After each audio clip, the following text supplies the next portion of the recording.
It's going to be 2 off.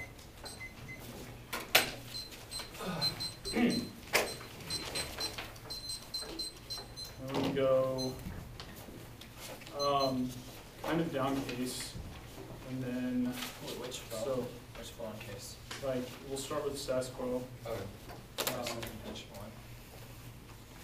Right, so it'll be contingent on status quo first. Just, and then what? We'll move down to ocean, then human trafficking, insolvency. Okay, so status quo, oceans, human trafficking, insolvency. Yep.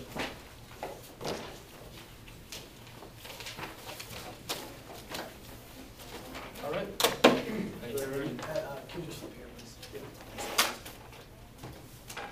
Subpoint A's uniqueness. Obama's investing political capital to ensure a lenient Pakistan aid bill passes its out of reconciliation. Iqbal 612. Kerry said that the House measure was overly restrictive and counterproductive. The Senate's version has been supported by the White House. Final legislation emerges from Congress will be the product of negotiations resolve differences between the House measure and the one on the Senate. We expect these conditions relating to military assistance to be reviewed and modified when the House is in a reconciled versions of the bill. Obama is trying to remove restrictions during the joint congressional conference where the Senate and House try to reconcile each other's versions. Congressionally said that the administration may succeed because many in Congress also see Pakistan as a key ally in the war against extremists. Be playing cost capital Congress congressional overload. Bloomberg News, March 9. Obama is in the race between the desire to use capital fueled by public approval ratings at 60% and still deteriorating economy. And the risk is that if his efforts prove to be too much soon, leading to a backlash that erodes his current support, it would be mistaken for him to judge what about political system he can bear, then he will be overloading the Congress that's getting less than he might have done otherwise, and impacts the Berman bill would undermine efforts necessary for Pakistan's stability after 612. Risk of a spiraling secondary crisis to stabilize nuclear Pakistan, underlining the importance of moving urgently on this legislation. Government was unhappy about the conditions tied to the aid. It is not conducted promoting counterterrorism cooperation. Senate would remove those terms in extinction. Morgan 07. Should Pakistan break down Taliban-style government is a real possibility. Such chaos would open Pandora's box for a world with unstable elements in the control of nuclear arsenal, not only for the use against India, but Israel becomes a possibility. Nuclear war would become a real possibility, and also the Kerry-Lugar Act is used to alleviate poverty. This comes from APP 614.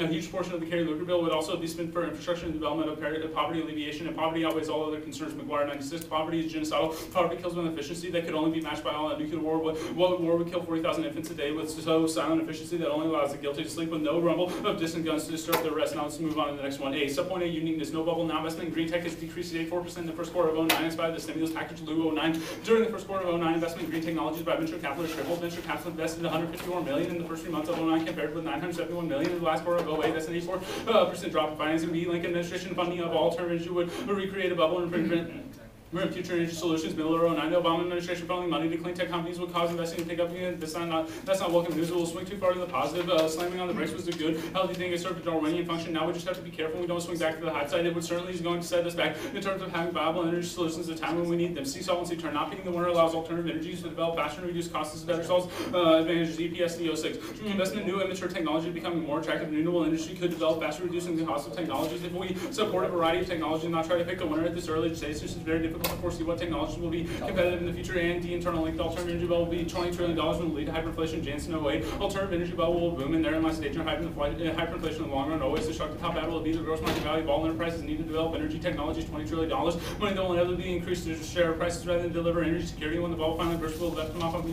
yet another devastated industry. Some point is that the impact of the world is dependent on the world economy. Southern class would ignite international conflict in World War III. Me in 92. Billions have pinned their hopes on the international market economy. The global economy stagnates, or even streaks will face nuclear international conflict. South against North, British against poor, Russia, China, India. These countries with their billions of people and their nuclear weapons will pose a much greater danger to the world than Germany and Japan. Now let's move on to inherency or status quo.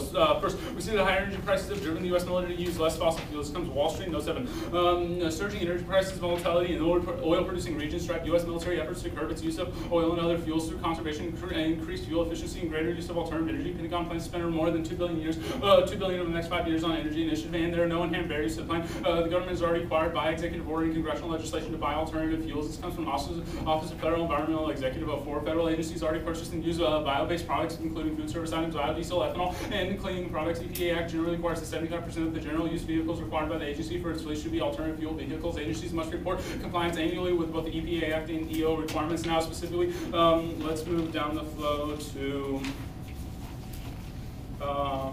their fishing advantage. At first, you look to their overfishing advantage. It specifically says, where does it say that?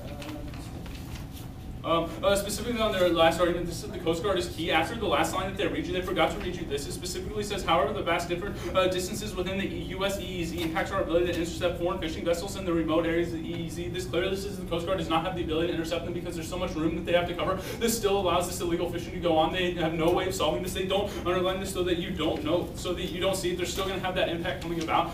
Next, let's move on to human trafficking. If you, again, look to their Hoffman 09 card, he specifically says that not only the Coast Guard, along with Border Patrol and Customs Service, are the ones who are checking human trafficking. Just solving for the Coast Guard isn't going to solve human trafficking whatsoever. They still have to deal with the Border Patrol and the Customs Services, so they're not going to be able to guarantee full solvency on this. They're not going to be able to access this impact. Let's move on to solvency.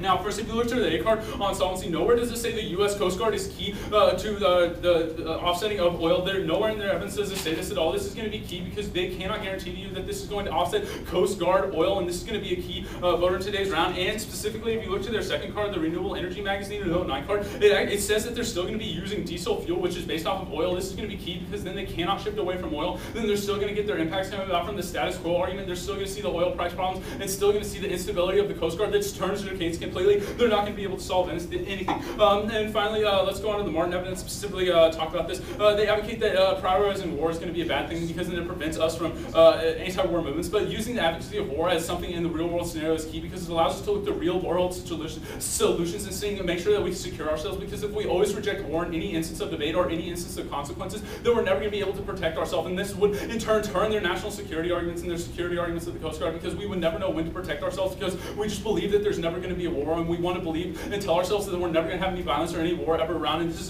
completely turns their case because the basing on Coast Guard and the Coast Guard securing us and the problems we face, we need these potential threats produced in a debate to solve these problems and make us look to the best solutions. Now let's go on to more solvency from the negative team. First, no solvency. GAO indicates that only 3 things are missing from the military's energy efficient policy, and the act does none of these. It comes from Fabian 08. The DoD's current approach to mobility energy lacks a single executive level official accountable for energy matters, sets the direction, pace, and tone, and serve as a focal point of comprehensive strategic plans for energy that aligns individuals' efforts with the DoD-wide goals, establishes timeframes for implementation, and as an effective mechanism to provide for communication and coordination of energy efforts and alternative. There are many things necessary for DoD energy security. Alternatives are only a small part of it. This comes from Crowley in 07. Many actions are required to establish a corporate governance structure with policy and resources oversight to focus for the department's energy efforts to apply for a structure framework to address alternative energy sources, assess the role of information reducing energy requirements, make energy a top resource and development priority, improve the incentives for investment in energy efficiency, and changing military technology isn't enough. The DoD needs to completely overhaul how it plans for energy security. This comes from the same source. The DoD must address the use of energy in specific applications as well as larger corporate issues.